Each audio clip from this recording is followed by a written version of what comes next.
E aí, gente, vambora? Bora falar de Campeonato Brasileiro? Falar de muita coisa, né? De resultados importantes. Vamos falar aí de seleção brasileira. Vamos falar de Corinthians.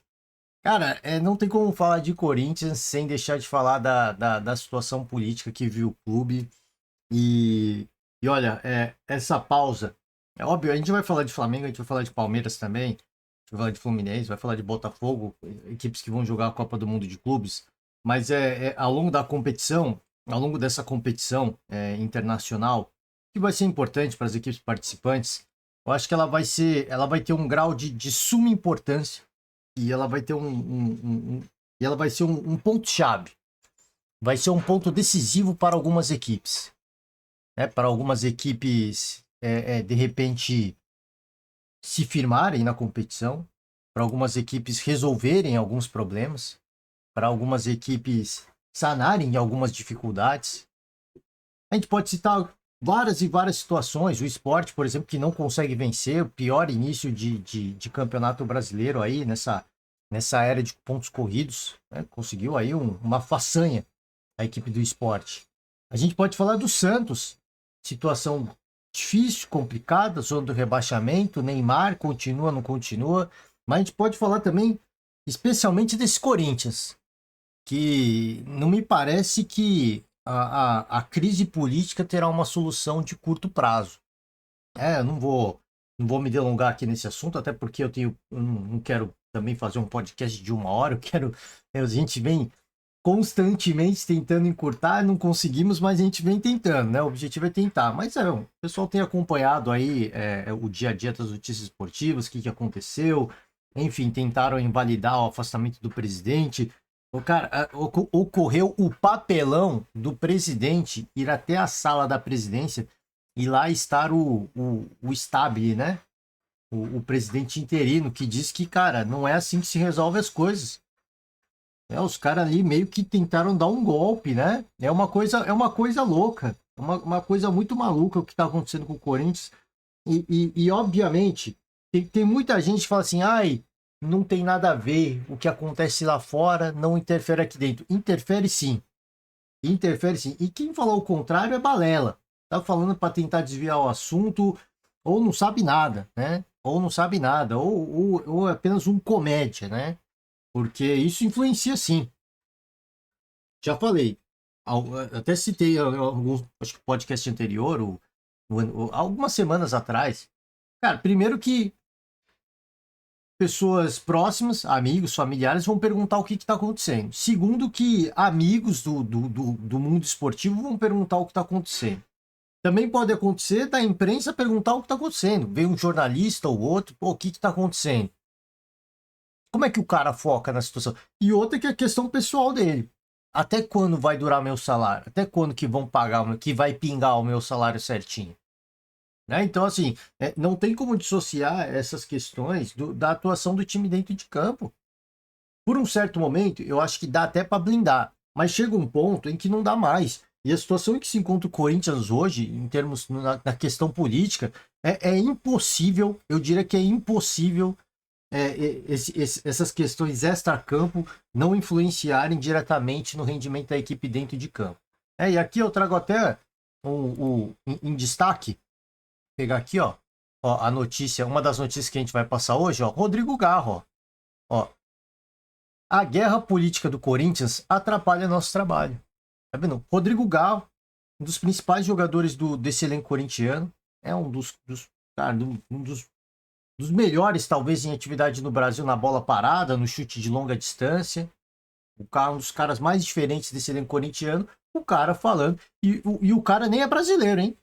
E o cara nem é brasileiro. O cara falando que a guerra política tá atrapalhando o trabalho deles, pô. Aí, por isso que eu falo. Aí vem uns e outros. Ai, não tem nada a ver. Ai, o que acontece lá fora não influencia. É óbvio que a galera tenta blindar. Tem gente que claramente está tentando blindar, e esses eu entendo, né? Nem passar o pano, eu entendo, né? Você tem que blindar o seu, tem que tentar blindar de alguma forma, tem que tentar afastar esses problemas do elenco, mas não tem como. Como eu falei, vão ter familiares que vão perguntar, vão ter amigos que vão perguntar, a imprensa vai perguntar, o cara vai ficar com medo se o dia de amanhã vai existir. se vão cumprir, se vão honrar os compromissos com todos os atletas, pagamento do salário da CLT, pagamento do fundo de garantia, pagamento de direito de imagem. Eu tenho certeza, já falei, eu tenho certeza, não preciso ver nem números. Eu tenho certeza que, bom, o salário pode ser que seja em dia. O salário, CLT, mas questões de fundo de garantia e direito de imagem, eu tenho certeza que tem uma penca de coisa atrasada aí. E essa coisa, né, meio que espalha no ventilador quando, de repente, o cara sai. Quando o cara põe no pau, né, entra com um processo contra o clube, aí começa tudo a aparecer. Mas então, tá bem, pô, estão pagando salário. Não estão pagando, mas não se esqueçam que é uma coisa que todo mundo fala, direito de imagem faz parte do salário, isso é negociado. O clube tenta diminuir o valor, de repente, da CLT com outros valores, para meio que também pagar menos impostos. Porque, querendo ou não, o valor que você põe na CLT é o imposto que você vai deixar, é o imposto que vai ficar retido na fonte. Então, acho que até para o atleta é interessante. Só que como esse valor não é o salário oficial, né? Não entra como de repente um encargo trabalhista, fica mais barato para todo mundo paga menos imposto, né? Então, assim, mas isso faz parte do salário do cara, isso foi acordado. Então, assim, não tem como uma situação como essa, dessa magnitude, que está tomando essa magnitude, não influenciar no rendimento da equipe dentro de campo. Enfim, vamos embora, vamos seguir. Bom, tabela do Campeonato Brasileiro, e o Palmeiras aí nessa rodada deu uma aula do como, de como de repente conduzir o campeonato se você não tiver muito afim de ser campeão, né? Brincadeiras à parte, a gente citou aqui, né? Irregularidades vão acontecer para todo mundo, mas é incrível. O Palmeiras, em 2 rodadas, perdeu para dois candidatos a título, então perdeu para 2 rivais diretos. E mais do que isso, deixou a liderança para ficar na 4ª colocação, né? Ultrapassado até pelo Bragantino. Então, cara, acho que um desastre, né? Pensando em campeonato, apenas em campeonato brasileiro. Aqui a gente está falando de campeonato brasileiro, não estou falando de Copa do Mundo de Clubes, não estou falando de Libertadores, estamos falando de campeonato brasileiro. Pensando apenas em campeonato brasileiro, essas últimas 2 rodadas do Palmeiras, para mim, foi um fiasco, um desastre e, cara, é aquela coisa. O Palmeiras investiu para ganhar tudo, na minha opinião. O Palmeiras não investiu para ganhar uma competição. Claro que fazer uma boa campanha na Copa do Mundo, eu acho que deva ser o objetivo principal. Ali dentro da cúpula do Alviverde, o que deve ter sido falado cara, vamos fazer a melhor campanha possível nesse Mundial. Vamos bater gigantes do continente europeu, voltar aqui com honras e glórias. Título, difícil, né? Difícil. Mas vamos voltar aqui para, cara, batemos fulano, batemos ciclano, né? Bateram os maiores do continente. Se possível, bater um campeão de Champions, por que não? Eu acho que tá ali, dentro do objetivo da temporada, mas eu acho pouco pelo investimento que foi feito. O Palmeiras, para mim, investiu, e o Abel sempre pediu reforços, encheu o saco, né? Colocava a boca no trombone, colocava ali na linha de frente o diretor de futebol, o presidente do Palmeiras, para trazer contratações.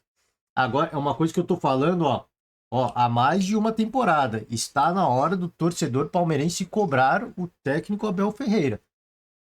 Porque tá muito cômodo, né? Ai, reclama do gramado, ai, reclama do estádio, ai, reclama do torcedor que não grita o jogo inteiro, ai, reclama da presidente que não contrata, tá muito cômodo para ele. E ele que ganha um salário aí de 2 milhões, né? Sei lá qual é o salário dele, um dos maiores do planeta. Ele mesmo, o ano passado, já só ganhou o Paulista, que eu acho pouco, pelo investimento que o Palmeiras faz. Esse ano eu já nem sei. Já não ganhou o Paulista. O Campeonato Brasileiro já deixou os principais pretendentes ultrapassarem.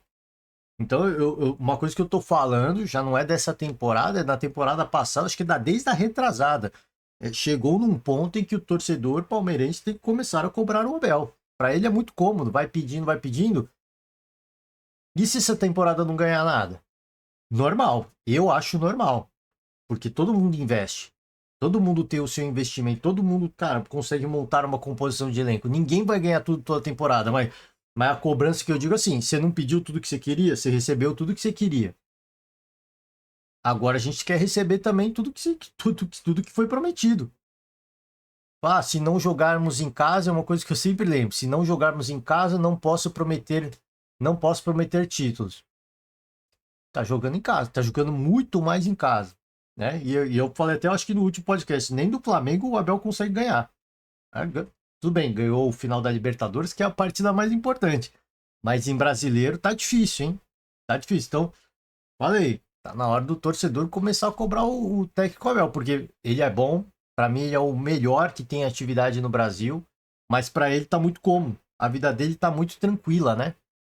Só pede, só cobra, critica a imprensa, tromba com o cameraman, e aí tá tudo certo. Tá tudo certo, tá tudo muito fácil, tá tudo muito tranquilo, não tem cobrança, né? Não tem cobrança. A imprensa elogia, a imprensa de repente fala que o Palmeiras não tá jogando legal, já fica pá, né? Ele não pode ser criticado. Então é por isso que eu falo. Ele chegou no status que tem hoje pelos próprios méritos, pelo próprio talento, pela própria capacidade. Mas isso não exime ele, não o torna imune, isso não o torna imune a críticas. Isso eu acho que é importante todo mundo, o torcedor especialmente, ter em mente, né? Enfim, vambora, né? Vamos seguir. Flamengo líder de momento, uma goleada. Cara, que situação Fortaleza, hein?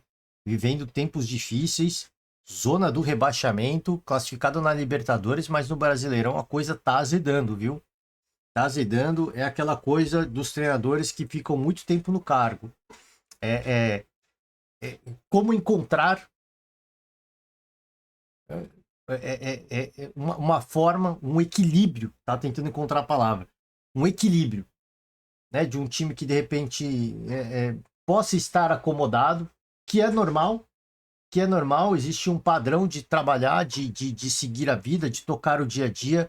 E como eu sempre digo aqui, no seu próprio dia a dia pessoal, quando você se acostuma com tudo que você faz, na sua casa nova, no seu emprego novo, quando tudo é novo, você fica ali, né? Você fica querendo fazer sempre o melhor, mas quando acomoda, você meio que trabalha sempre naquele ritmo e tá tudo bem, né? Se não der certo, tá tudo bem.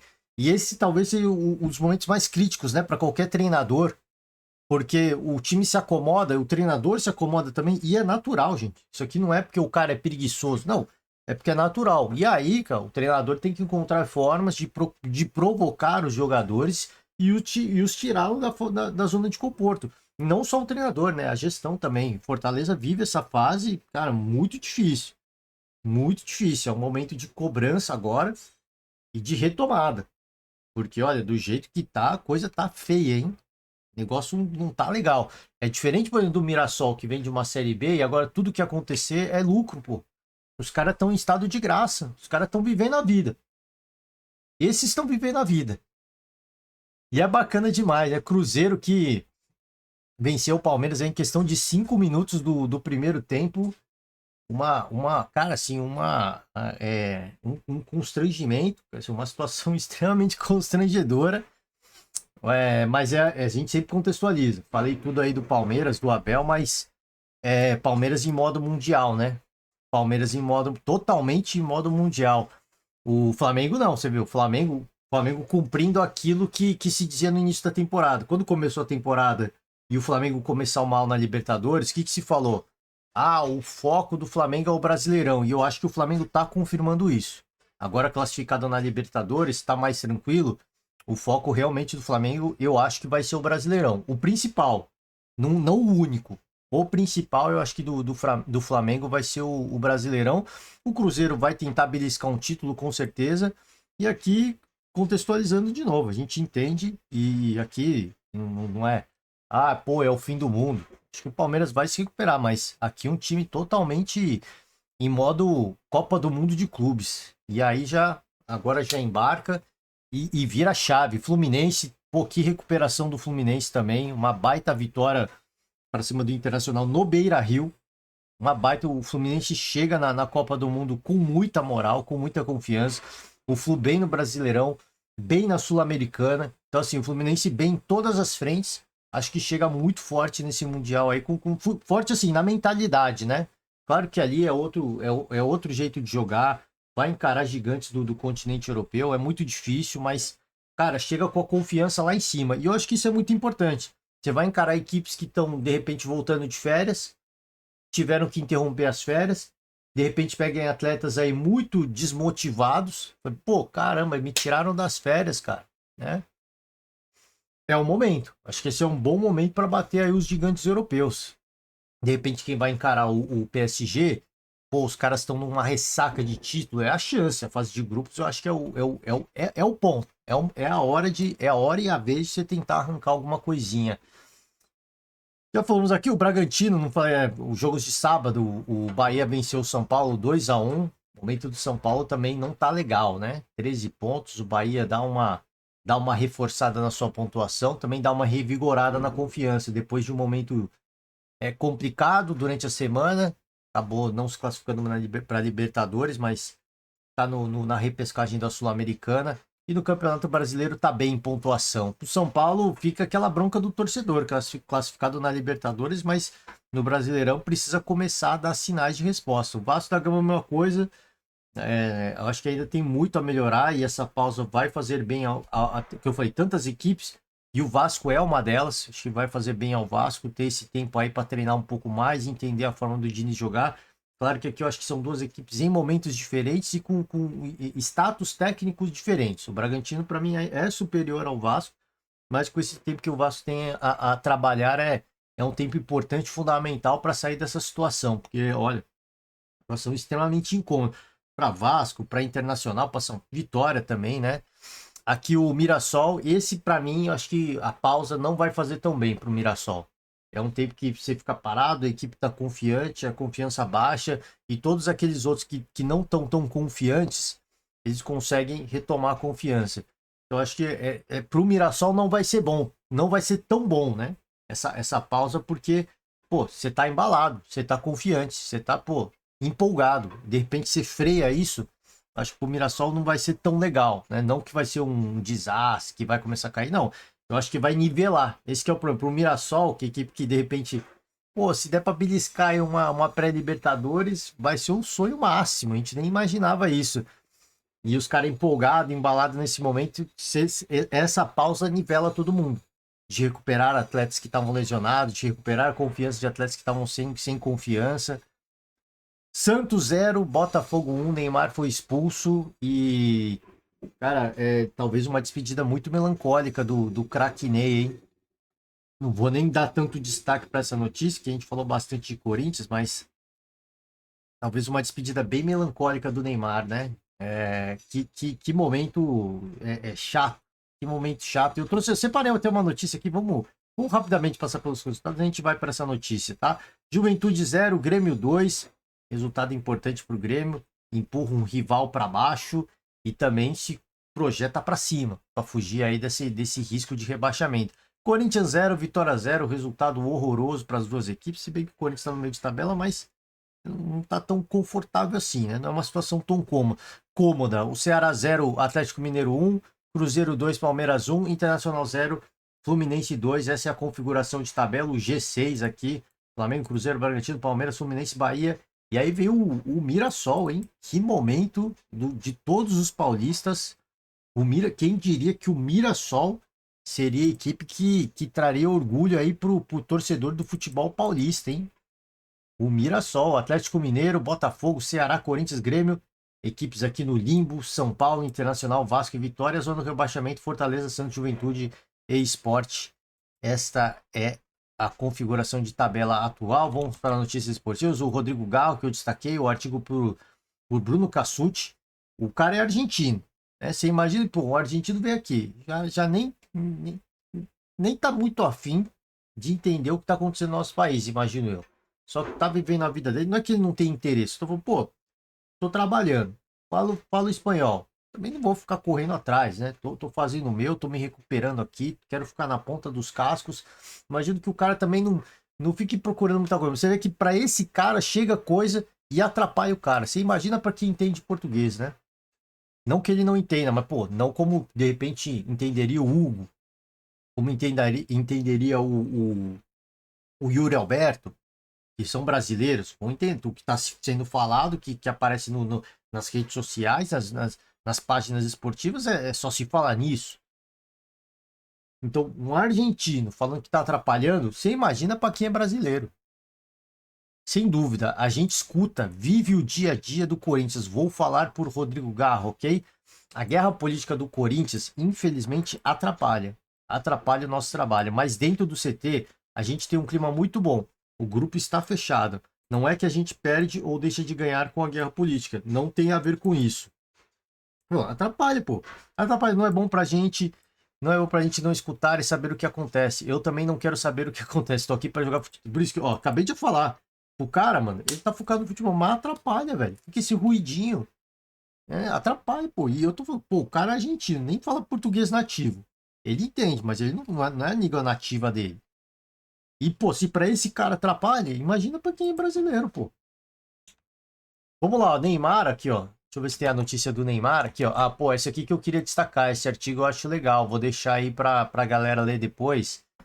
Então aqui o viralizou, trazendo alguns memes da rodada, ó. Ó o Neymar aqui, ó, o gol, ó. Ele fez um gol de mão e com esse lance ele foi expulso. Já tinha um amarelo, tomou um amarelo com esse lance, muito bem aplicado, o cartão amarelo nas duas jogadas. E o Ney, infelizmente, pode estar se despedindo do Santos de uma forma muito melancólica. E curioso que a torcida do Botafogo provocou, ele falou: eu vou fazer um gol e vou aí. Né? Ele falando que ia fazer um gol e ia lá provocar a galera. Mas a galera no final que tirou sarro com o Neymar, né? Nosso camisa 7 fez o gol da vitória e foi aí. Bom, aqui o artigo por Alexandre Aliati. Esse título dessa matéria para mim é muito bom, cara. É muito bom. É o Neymar nos convence a desistir dele. E eu acho que é a verdade.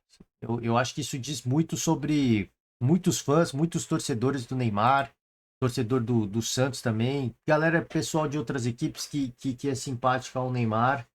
Eu, para quem acompanha aqui, eu sempre falo que o Neymar é o maior craque dessa geração, o cara mais talentoso, o cara mais diferente.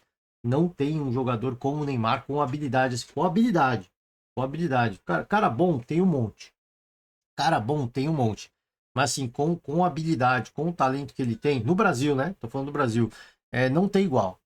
Não tem igual. Assim, o talento bruto que é o Neymar não existe. E sim, se a gente for aqui pegar para olhar no mundo inteiro, não existe. Não existe. O Messi tem a sua particularidade, o Cristiano Ronaldo tem a sua particularidade e o Neymar tem a sua particularidade. E dentro dessa particularidade do Neymar, e aqui eu estou falando de caras que são extra classe, fenômenos, não existe igual. O Mbappé é muito bom, ele é muito bom jogador, mas ele não é esse cara que assim, é o talento bruto. É o talento, o Mbappé, cara, assim, é um cara extremamente diferenciado, é um alienígena, é um cara que, pô, velocidade, drible, potência nos movimentos, é impressionante o que é ele é um fenômeno. É um fenômeno, mas assim, tô falando talento bruto, quando você vê o cara jogando, solto, fino, sabe, aquela irreverência, sabe a irreverência? O Neymar e o Messi, para mim, não tem igual. Da irreverência. Tô falando da irreverência. Tô falando que do quanto de gol que o cara fez. O Cristiano Ronaldo eu acho um baita jogador, mas eu tô falando assim, do talento bruto, do drible, sabe? Da ousadia. Esses dois caras, para mim, dessa geração, não tem igual. Mas o Neymar, e por mais que a gente torça para que. Eu torço. Tem muita gente que torce contra o Neymar pelas questões pessoais, e tá tudo bem. Só que eu tô falando assim, eu olho para dentro de campo. Aqui a gente fala do esporte. Então eu gosto de falar do Neymar dentro de campo. E dentro de campo, eu torço pro Neymar dar certo. Mas infelizmente, por algumas situações que acontecem, até extracampo acaba acontecendo e você olha e fala, cara, eu acho que não dá mais, cara, né? Eu acho que não dá mais. E essa última situação do gol de mão e a expulsão, ele sabia que ia ser expulso, ele vai reclamar com o árbitro, mas ele sabia que ia ser expulso. E são essas e tantas outras situações que o Neymar mesmo nos convence de desistir dele. Eu lamento muito, de verdade, eu lamento muito. E esse último jogo ratifica aí, de repente, a decisão do Carlo Ancelotti de não convocá-lo. Acho que o Neymar quis fazer uma partida para mostrar que o Ancelotti deveria tê-lo convocado. E no final ficou aquela partida que deu razão. A gente olha pro Ancelotti e fala, cara, o Ancelotti, ele sabe o que tá fazendo, né? Eu imagino, pô, da forma que o Neymar tava jogando, com fome de bola, implacável, tentando os dribles, tentando gol, se doando ao máximo. Foi, cara, ele quer mostrar pro Ancelotti que foi um erro não tê-lo convocado. E o desfecho melancólico nos mostra que, na verdade, o não convocar o Neymar foi um acerto do Ancelotti. Foi um dos maiores acertos, talvez. Então eu lamento muito, não sei se ele vai continuar no Santos ou não. Como eu disse, eu gostaria de vê-lo mais no futebol brasileiro, mas infelizmente esse tempo que ele esteve no futebol brasileiro, pouco a gente viu ele jogar. E eu acho que essa é o caminho. É triste para mim dizer, e eu torci muito para que ele fosse para o Santos, para que ele permanecesse no Santos, mas eu acho que agora o Neymar, se ele quiser jogar bola ainda em nível profissional, ele tem que ir para uma liga mais leve. E ele já falou sobre essa liga, né? Que é a Major League Soccer, que é o futebol norte-americano. Eu acho que lá ele vai conseguir ter uma sequência maior, porque o calendário é mais leve. Eu acho que ali ele vai ter condições de jogar um pouco mais. Porque, assim, eu, como torcedor do futebol dele, eu gostaria de vê-lo jogar mais. E infelizmente isso não vem acontecendo. Então talvez na Liga Americana a gente consiga, mas até o momento que a gente tem acompanhado o Neymar das últimas 3 temporadas, pelo menos, o Neymar ele é um atleta, um jogador aposentado que está tentando voltar a jogar bola. Infelizmente. E eu acho que é um mix de problemas físicos do próprio corpo dele, mas também decisões dele. Infelizmente. E como diz o título aqui, e perfeito aqui do Alexandre Aliati, Neymar nos convence a desistir dele. Infelizmente, para mim é muito triste olhar para esse título e para mim definir exatamente o momento que eu sinto em relação ao Neymar. O Neymar, ele me convence a desistir dele como atleta, infelizmente. Como pessoa, você pode gostar ou não, você pode concordar ou não, pode discordar ou não, aí é outro aspecto, né? Aí é das páginas da fofoca, das celebridades. Eu tô aqui focado nas páginas esportivas e na questão esportiva, infelizmente, o Neymar nos convence a desistir dele, né? Isso é muito triste, muito triste. Eu esqueci esse título aqui, como eu falei, o título da matéria é perfeito, deixando aqui a saudação para o Alexandre Eliatti, porque define muito do meu sentimento pelo Neymar hoje, infelizmente, né? Vamos lá, só para finalizar, seleção brasileira. Jogadores já começam a se apresentar, vão trabalhar aí com o Carlito, e a gente fica aí na expectativa, né? Por Caê Mota, treinador italiano recebeu 14 atletas na noite deste domingo na capital paulista. O primeiro jogo será na quinta-feira contra o Equador. A gente fica na ansiedade, na expectativa. Jogadores campeões de... Pô, não falei da Champions League, queria falar, mas a gente deixa aí a recomendação, né? Acabou o nosso tempo, talvez a gente fale amanhã. Mas que jogo de Champions, hein? Se você não viu o jogo da Champions, cara, você perdeu um dos maiores amassos, um dos maiores, cara, assim, esculachos do futebol, na minha opinião. Do futebol, porque a final de Champions são, teoricamente, as duas melhores equipes da Europa. E o amasso que foi, da forma como foi, um esculacho do Paris Saint-Germain é impressionante. Para ganhar um título inédito, hein? Para ganhar um título inédito. Fica o convite aí. Infelizmente a gente se delongou. Estamos chegando a meia hora, eu vou encerrar. Mas fica aquele velho convite aí para vocês acompanharem. Se der tempo amanhã a gente fala um pouco. Pausou o futebol, né? Talvez amanhã a gente fale um pouquinho mais da final de Champions. Expectativa aí para o trabalho do Ancelotti. É isso, gente. Por hoje vou encerrando as atividades. Valeu demais. Deixar aqui a tabela do Campeonato Brasileiro para vocês. Ué, bugou? Bugou? O que que tá acontecendo aqui? Peraí. Ah, bugou aqui, bugou. Peraí, foi mal. Tá, deixa a tabela do Campeonato Brasileiro para vocês aqui, ó. Tá lá, né? Torcedor rubro-negro vai pro Copa do Mundo feliz da vida, hein? Beleza? E tem que aproveitar. Encerrando as atividades, gente. Ótima semana para todo mundo. Valeu demais. Forte abraço, beijos, abraços. E amanhã nós estamos por aí. Tchau.